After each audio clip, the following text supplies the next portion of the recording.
राष्ट्रपति चुनाव होते कैसे हैं।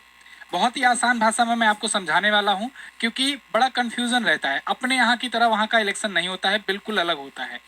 ऐसे में वहाँ पर एक सिस्टम और भी है कि बहुत ज़्यादा अगर वोट भी पा गए ना, तभी कोई ज़रूरी नहीं है कि आप जीत ही जाओगे, हो सकता है उसके बाद भी आप हार जाओ। ऐसा हुआ भी है और ट्रम्प ही ऐसा करके जीते भी हैं। तो इसको भी हम लोग देखेंगे कि ये प्रक्रिया क्या है कि भाई 30 लाख वोट से ये हारे थे वोटिंग में, लेकिन उसके बाद भी प्रेसिडेंट बन गए। तो ये क्या वहाँ का अजीब सा प्रक्रिया है प्रेसिडेंशियल इलेक्शन में, उसको हम लोग अच्छे से समझने वाले हैं। तो चलिए वीडियो की शुरुआत करते हैं। देखिए, वहां पर कई स्टेप में चुनाव होते हैं। उनके यहाँ ऐसा नहीं होता है कि 1-2 महीने में निश्चित चुनाव आयोग ने डेट डिसाइड कर दी और फिर वही 2 महीने में जा करके 2-4 चरण में या 10 चरण में जो भी हो, उसमें जा करके लोग वोट करना शुरू कर दिए इस फला फला पार्टी का, और फिर जिनके पार्टी के जितने सांसद ज्यादा जीते वो जीत गया प्रधानमंत्री का चुनाव। ऐसा वहां नहीं होता है, ऐसा भारत में होता है। यहाँ पर साल भर लगभग पूरी प्रक्रिया चलती है और ये हर बार होता है। दूसरी बात, एक बार और ध्यान रखो कि यहाँ पर 4 साल के लिए प्रेसिडेंट चुने जाते हैं, 5 साल के लिए नहीं, है ना। तो यहाँ पर एक्चुअली में शुरुआत से अगर हम लोग पूरा प्रोसेस देखें तो कई चरणों में इसको तोड़ सकते हैं और एक एक करके मैं आपको पूरा डिटेल में बताऊंगा। सबसे पहले प्राइमरीज और काकस होता है, उसके बाद नेशनल कन्वेंशन होते हैं, इसके बाद जनरल इलेक्शन होता है, फिर इलेक्टोरल कॉलेज होता है और उसके बाद प्रेसिडेंट चुने जाते हैं। और 20 जनवरी को प्रेसिडेंट का शपथ होना ही होना है। मतलब 20 जनवरी को प्रेसिडेंट शपथ ग्रहण करेगा ही करेगा, जिस साल चुनाव हो रहा होगा उसके अगले साल वाले में। तो ये फिक्स डेट होता है। लेकिन अब प्रेसिडेंट कोई बनना चाहता है तो उसके लिए रिक्वायरमेंट क्या होनी चाहिए। रिक्वायरमेंट ये होना चाहिए कि वो नेचुरल बर्न सिटीजन होना चाहिए अमेरिका का, वहीं पर पैदा हुआ सिटीजन हो। मिनिमम एज उसका 35 ईयर का होना चाहिए और यूएस रेजिडेंट हो, 14 सालों से वो यूएस में ही रह रहा हो। ऐसा कोई कैंडिडेट है तो वो एलिजिबल है। लेकिन वहां पर ना, जैसे अपने यहाँ मल्टी पार्टी सिस्टम है, बहुत सारी पार्टियां हैं, वहां पर भी मल्टी पार्टी है, लेकिन 2 मेन पार्टी होती है और बाकी पार्टियां एकदम ना के बराबर होती हैं। इसके भी पीछे का मैं कारण बताऊंगा क्यों ऐसा हुआ कि 2 ही पार्टी बची रह गई और वही आगे चलती है, उन्हीं के बीच में टक्कर होती है, या तो डेमोक्रेटिक या तो रिपब्लिकन। ठीक है, तो रिपब्लिकन की तरफ से डोनाल्ड ट्रंप है, डेमोक्रेट की तरफ से इस बार कैंडिडेट कमला हैरिस हैं। अभी तक जो प्रेसिडेंट है जो बाइडेन, वो डेमोक्रेट पार्टी से हैं, कमला हैरिस की पार्टी से हैं। लेकिन इस बार डेमोक्रेट पार्टी ने ये डिसीजन लिया कि जो बाइडेन जो है वो आगे नहीं कंटिन्यू कर पाएंगे, क्योंकि उनकी भूलने की आदत है, सोने की आदत है, स्पीच देते देते कभी कभी सो जाते हैं दादाजी। 2 मेन पार्टी है और ये 2 मेन पार्टियों में से ही कैंडिडेट चुने जाते हैं। राइट और लेफ्ट की वहां पर लड़ाई होती है। एक पार्टी जो है वो राइट विंग की है और एक पार्टी जो है वो लेफ्ट विंग की है। राइट विंग और लेफ्ट विंग क्या होता है, इस पर मैं कभी अलग से डिटेल में वीडियो बनाऊंगा, पूरा इसका जन्म कहाँ हुआ और कैसे ये काम करती है। आप मोटा मोटा यहाँ पर जो होता है उसको समझिएगा। राइट विंग के रिपब्लिकन्स हैं, यानी कि डोनाल्ड ट्रंप वाली पार्टी, डेमोक्रेट से जो बाइडेन वाली पार्टी है, और ये लेफ्ट विंग की है। तो अब इसमें राइट विंग और लेफ्ट विंग में इनका आइडियोलॉजी क्या अंतर होता है, इसको देखिएगा। राइट विंग वाले जो होते हैं ये थोड़ा सा कंजर्वेटिज्म को बढ़ावा देते हैं, ये गन राइट्स को रखने की बात करते हैं, ये लोअर टैक्सेस की बात करते हैं कि टैक्स बिल्कुल कम रहेगा या खत्म कर देंगे, फ्री मार्केट कैपिटलिज्म को बढ़ावा देते हैं, स्ट्रांग नेशनल डिफेंस को ये बढ़ावा देते हैं। ये राइट विंग वाले जो होते हैं राष्ट्रवादी होते हैं।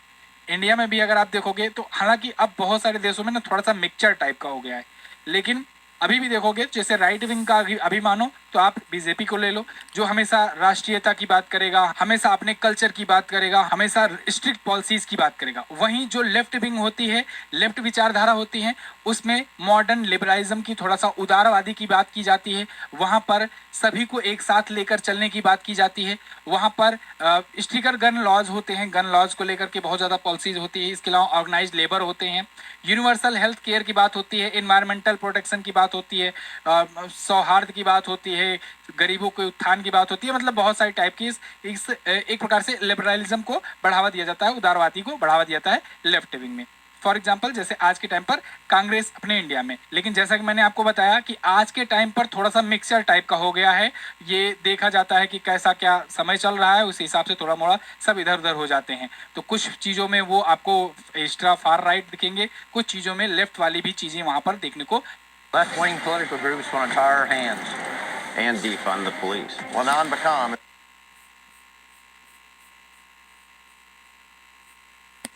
is on their side. Did you see on TV that Beckham even went to a convention for those nuts? If you support the police, you cannot take a chance on Lanon Beckham. A lot of people don't know this, but this new AI app that Apple has just released can actually be used to create a new stream of income for yourself. मिलेंगी ideology. ठीक है, फिलहाल आगे बढ़ते हैं।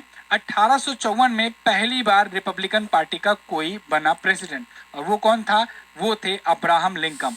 ये 16वें president थे Abraham Lincoln, और ये पहले रिपब्लिकन पार्टी से थे प्रेसिडेंट यूएस में। और वहीं 1824 में इसकी स्थापना हुई डेमोक्रेट की, जिसमें 7वें प्रेसिडेंट के रूप में एंड्रयू जैक्सन बने थे। लेकिन अब यही दोनों पार्टियां रह गई हैं एक प्रकार से बड़ी बड़ी। बाकी जो अदर पार्टीज होती हैं उनका क्या हाल होता है, क्यों वो उनके प्रेसिडेंट नहीं बन पाते हैं, अभी आगे हम लोग जानेंगे। ये डोनाल्ड ट्रंप हैं, ये है जो बाइडन। बीच में डिबेट हुई शुरुआत में, और इस शुरुआत की डिबेट में ये हारने लगे, तो फिर इनका मतलब पोल में इनका बहुत गिरा प्रदर्शन दिखने लगा। तो वहाँ से इनकी जो पार्टी है इन्होंने डिसीजन लिया कि भाई दूसरा कैंडिडेट खड़ा करना चाहिए जिससे इनको टक्कर मिल सके। फिर कमला हैरिस को खड़ा किया गया, और कमला हैरिस के साथ जब इनकी डिबेट हुई तो उस डिबेट में हार भी गए। अब ये डिबेट क्या है? तो एक्चुअली में वहाँ के बड़े बड़े जो मीडिया हाउसेज हैं ना, वो समय समय पर डिबेट ऑर्गेनाइज कराते हैं प्रेसिडेंट के बीच में, जिसमें इन दोनों को कठिन सवालों के साथ गुजरना होता है।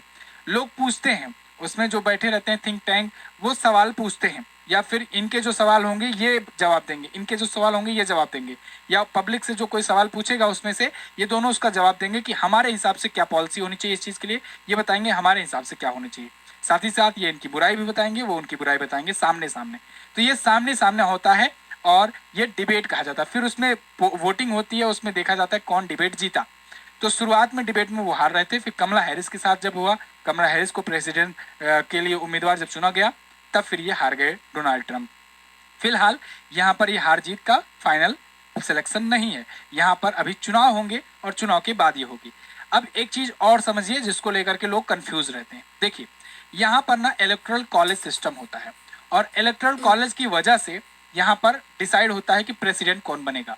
मतलब एक बार जब वोटिंग हुई, वोटिंग के बाद ये डिसाइड नहीं होगा कि प्रेसिडेंट कौन बनेगा। मतलब वोटिंग काउंट होगी, जिसके ज़्यादा वोट रहेंगे तब भी ये डिसाइड नहीं होगा कि कौन जीतेगा। क्यों?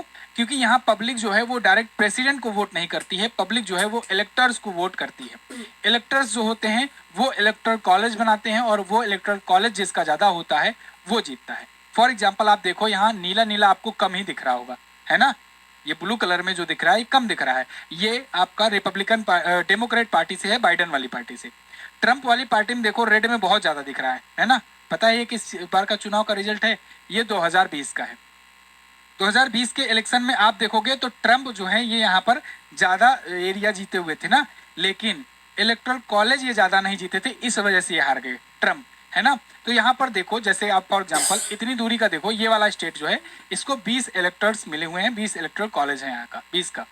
आप यहाँ पर इतने एरिया का अगर आप जोड़ोगे ना, 3 3 6 3 चौक 12 4 16 4 20, तो इतना एरिया में इतना दूरी में जीतने का कोई फायदा नहीं अगर इतने में अगर जीत जाते तो यहाँ पर यह भी ध्यान देना होगा कि कौन से स्टेट में ज़्यादा सीट है और कौन से स्टेट में जीतना जरूरी है। दूसरी बात आप थोड़ा सा नोटिस करोगे कि यहाँ पर या तो पूरा पूरा रेड कर दिया गया है या तो पूरा पूरा ब्लू कर दिया गया है। इसका मतलब या तो पूरा पूरा स्टेट जीत गए हैं ट्रंप, या तो वो बाइडन जीते हुए हैं। ऐसा क्यों हुआ? क्या किसी एक दो सीट को दूसरा कोई नहीं जीता होगा? बिल्कुल जीता होगा, लेकिन यही तो इलेक्टोरल कॉलेज सिस्टम है, इसको आप समझिए। जैसे यहाँ पर 10 सीट का ये स्टेट है, अब इस स्टेट में मान लीजिए 8 सीट जीतता है कोई एक पार्टी और 2 सीट जीतता है कोई दूसरा पार्टी। ये इलेक्टर्स 2 दूसरे पार्टी का होते हैं और मान लो 8 दूसरे का होते हैं। तो यहाँ पर जो 2 है ना, जो हारा हुआ है वो वाला आ जाएगा मेन वाले में। मतलब इसका ये कि जिसका 51% से ज़्यादा होगा इलेक्टर्स, उसी में आकर बाकी वाले मर्ज हो जाते हैं। इसी वजह से यहाँ स्टेट जीते जाते हैं। जैसे जैसे ये 18 हो गया, तो ये 18 सीट है इसमें टोटल। तो इसमें मान लीजिए अगर कि एक में कोई 10 जीता होगा, एक में कोई 8 जीता होगा, तो वो 8 वाला जो होगा वो 10 वाले में जाकर मिल जाएगा, मर्ज हो जाएगा। तो ये 18 मिल करके फिर प्रेसिडेंट चुनेंगे। अब देखो, ये स्टेट जीत गए सब अलग अलग, लेकिन अभी भी डिसाइड नहीं होगा कि प्रेसिडेंट कौन बनेगा। अब ये लोग सब 538 हैं टोटल संख्या में, 538। अब ये सब मिल करके जा करके वोट करेंगे वहाँ पर। प्रेसिडेंट का संसद में, उनकी संसद का नाम है कांग्रेस, तो वहां पर वोट करेंगे। अब वहां वोटिंग में अगर 270 से ज्यादा सीट जिसको आ गई वो बनेगा प्रेसिडेंट। ये होता है यहाँ पर। इसको आप इंडिया से रिलेट करके देखो, जैसे इंडिया में क्या होता है ना, इंडिया में संसद को लोग चुनते हैं, फिर संसद जो है वो जाकर लोकसभा में बैठ करके अपना प्रधानमंत्री चुनता है। लेकिन एक अंतर ये है कि यहाँ पहले से फिक्स रहता है कि ये संसद है, ये फला पार्टी से है और फला चेहरा दिखा करके ही वोट मांग रहा है। जैसे कि पीएम मोदी का, बीजेपी का कोई है तो पीएम मोदी का चेहरा देख करके वोट मांग रहा है।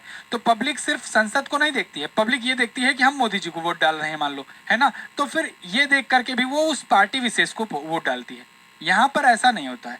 यहाँ पर पब्लिक जो है ये वोट डालती तो है, जैसे एक डेमोक्रेट वाले होंगे उनको डालेगी, एक रिपब्लिकन वाले होंगे उनको डालेगी, डालती तो है। लेकिन उस स्टेट में जो ज्यादा जीत गया इलेक्टर्स, वो जो ज्यादा जीत गया तो छोटा वाला जो कम वाले होंगे उनका वाला भी आके उसी में मर्ज हो जाता है, वो उन्हीं को सपोर्ट कर देते हैं। फिर वो स्टेट पूरा चला जाता है उस पार्टी विशेष के पास। ठीक है, तो इस हिसाब से होता है। अब इसको हम लोग स्टेप बाय स्टेप समझने का प्रयास करते हैं। सबसे पहले होता है प्राइमरीज और काकस। इसमें क्या होता है, बहुत सारे लोग चाहते हैं कि प्रेसिडेंट बन जाएं, लेकिन सबको तो बना नहीं सकते। फिर उनके आइडियाज को देखा जाता है कि गवर्नमेंट के लिए उनके आइडियाज क्या है, पॉलिसीज क्या है। उन पॉलिसीज के आधार पर डिसाइड किया जाता है कि आप किस तरफ वाले हो।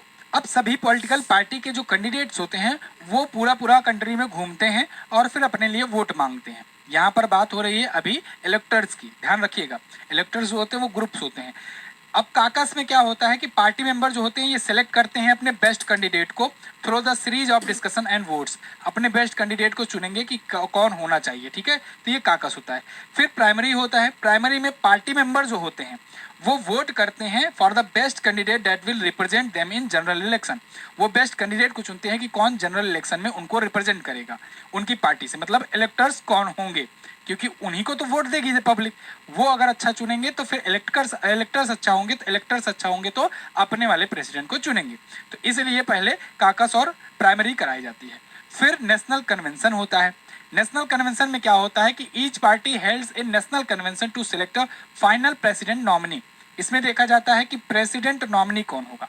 अब प्रेसिडेंट नॉमिनी के लिए ना सभी कन्वेंशन से निकल करके आते हैं कुछ लोग और वो बताते हैं कि उसमें मतलब कि एक प्रकार से वोटिंग होती है और पता चलता है कि सबसे पॉपुलर कौन है। जो सबसे पॉपुलर होता है तो या जिसको लगता है कि हाँ ये प्रेसिडेंट बनेगा, जीत जाएगा, उसको प्रेसिडेंट कैंडिडेट चुनते हैं ये लोग कि ये प्रेसिडेंट कैंडिडेट होगी। जैसे कि डोनाल्ड ट्रंप यहाँ से और उधर से कमला हैरिस चुनी गई। जो बाइडन से चले जा रहे थे तो जो बाइडन को हटा दिया गया, उधर से कमला हैरिस को चुना गया। अब सभी पार्टियां ऐसे करती हैं, सभी अपना प्रेसिडेंट कैंडिडेट और वाइस प्रेसिडेंट कैंडिडेट चुनते हैं। जैसे रिपब्लिकन्स में इस बार ट्रंप को और विवेक को चुना गया है प्रेसिडेंट और वाइस प्रेसिडेंट। इसके बाद प्रेसिडेंशियल कैंडिडेट कैंपेन करते हैं, जाकर जगह जगह रैलियां करेंगे जैसे डोनाल्ड ट्रंप कर रहे थे अभी तक। इसके बाद फिर सपोर्ट जीतेंगे जनरल इलेक्शन के लिए, जनरल पॉपुलेशन का, कि सभी कैंडिडेट को कहेंगे कि भाई अपने अपने इलेक्टर्स को, हमारी पार्टी वाले इलेक्टर्स को चुनो। इलेक्टर्स को चुना जाएगा। इलेक्टर्स जो होते हैं एक प्रकार से ग्रुप्स होते हैं और इन्हीं को लोग चुनते हैं। ये ग्रुप्स अगर जीत गए उस स्टेट में तो जिसका ज्यादा वाला रहेगा उसी में छोटा वाला मर्ज हो जाएगा, जैसा कि मैंने आपको शुरू से बताया। अब वोटिंग का जनरल इलेक्शन आ जाता है और लोग अपने अपने इलेक्टर्स चुनना शुरू कर देते हैं, ग्रुप्स को चुनना शुरू कर देते हैं। आते हैं अब यहाँ पर 538 पर इलेक्टोरल कॉलेज क्या होता है। तो जैसा कि मैंने आपको बताया कि अलग अलग राज्यों के लिए अलग अलग इलेक्टोरल कॉलेज दिए गए हैं, मतलब उनकी नंबर्स दिए गए हैं बाई पॉपुलेशन, कि जहां पर ज्यादा पॉपुलेशन रहती है उनको ज्यादा इलेक्टोरल कॉलेज मिले हैं। And the candidate who gets more than half, 270 से ज्यादा जो पा जाते हैं वही जीतते हैं। यहाँ पर टोटल 20 इलेक्टर्स हैं। अब इस 20 में जब चुनाव हुआ होगा तो सभी 20 के 20 तो जीते नहीं होंगे। हो सकता है इसमें कोई 12 जीता हो एक तरफ वाला और 8 जीता हो दूसरी तरफ वाला। तो जो दूसरी तरफ वाला 8 है वो क्योंकि कम हो गया उस स्टेट में, इसलिए वो 8 वाला इसमें मर्ज हो जाता है। इसीलिए आप देखोगे कि जहां पर ज्यादा वो हैं, 6-7 स्टेट ऐसे हैं जहां पर ज्यादा इलेक्टर्स हैं, वहां पर ज्यादा रैलियां होती हैं प्रेसिडेंट्स की, वहां पर ज्यादा आगे चुनाव प्रचार करते हैं, क्योंकि वहां पर उनको ज्यादा से ज्यादा इलेक्टर्स को जिताना होता है। वही इलेक्टर्स डिसाइड करते हैं। आप ऐसे देखो यहाँ पर कि जैसे ये देख लो, इतना छोटा सा स्टेट है, यहाँ पर 20 इलेक्टर्स हैं, और आप इधर से देखो इतना बड़ा एरिया ले लो आप और इनको काउंट करोगे तो टोटल आपको 20 ही मिलेंगे। 3 चौके 12, 4 16, 4 20। तो बताओ, चाहे इतने रैलियों में इतनी दूर जाकर रैली करो, चाहे इतने में रैली कर लो अच्छे से, इसमें अगर आप 11-12 भी जिता ले गए, 11 जिता ले गए तो इसमें पूरा 20 मिल जाएगा। और इसमें अगर देखो आप, यहाँ मान लो 2 पाए, यहाँ 1 ही पा गए, और यहाँ पर मान लो 1 पा गए, यहाँ 2 पा गए, यहाँ 2 पा गए, यहाँ पर 1 पा गए, तो 1-2 तब भी आपका स्टेट चला गया, ये स्टेट चला जाएगा, ये स्टेट चला जाएगा, ये स्टेट चला जाएगा, लेकिन यहाँ पर ये और ये वाले में तो बीच में फंस गया। ऐसा होता है यहाँ पर। तो इसमें देखा जाता है कि कौन जो है किसकी तरफ जीतता है, वो पूरा पूरा स्टेट आ जाता है। अब ये सब जो होते हैं ये जाकर संसद में बैठते हैं और फिर अपना प्रेसिडेंट कैंडिडेट चुनते हैं। अब ऐसे ही हुआ था 2016 में। 2016 में क्या हुआ था कि 30 लाख वोट जो हैं ये कम मिले थे डोनाल्ड ट्रंप को, क्योंकि उस टाइम पर हिलेरी क्लिंटन थी। हिलेरी क्लिंटन को 30 लाख वोट ज़्यादा मिले थे, लेकिन चूंकि 57% ये इलेक्ट्रल वोट्स पा गए डोनाल्ड ट्रंप, इस वजह से ये प्रेसिडेंट बन गए 2016 में। तो 2016 में ऐसा हुआ था। ऐसा एक बार सन 2000 में भी हुआ था। यहाँ पर अल गोरे थे, ये पॉपुलर वोट जीते थे, जो वोटिंग होती है उसे पॉपुलर वोट कहते हैं, लेकिन जॉर्ज डब्ल्यू बुश जो हैं ये इलेक्ट्रल वोट ज़्यादा जीत गए थे, इस वजह से इनकी जीत हो गई यहाँ पर। तो ऐसा यहाँ पर होता है। इस सिस्टम को हटाने के लिए भी बहुत सारी डिमांड उठी, बहुत बार इसे मांग उठी, लेकिन फिर ज़्यादा चूँकि बड़ा बहुमत नहीं मिल पाया, इसलिए अभी भी ये सिस्टम लागू है। ये 200 सालों से सिस्टम चला आ रहा है। इसमें चूँकि उस टाइम पर ये सोच करके शुरू किया गया था कि कहीं ऐसा ना हो कि कोई ऐसा ताकतवर या तानाशाह टाइप का कोई आए और ज़बरदस्ती सबसे वोट डलवा ले, तो फिर वो वोट जीत जाए, एक साथ प्रेसिडेंट बन जाए। इसलिए थोड़ा सा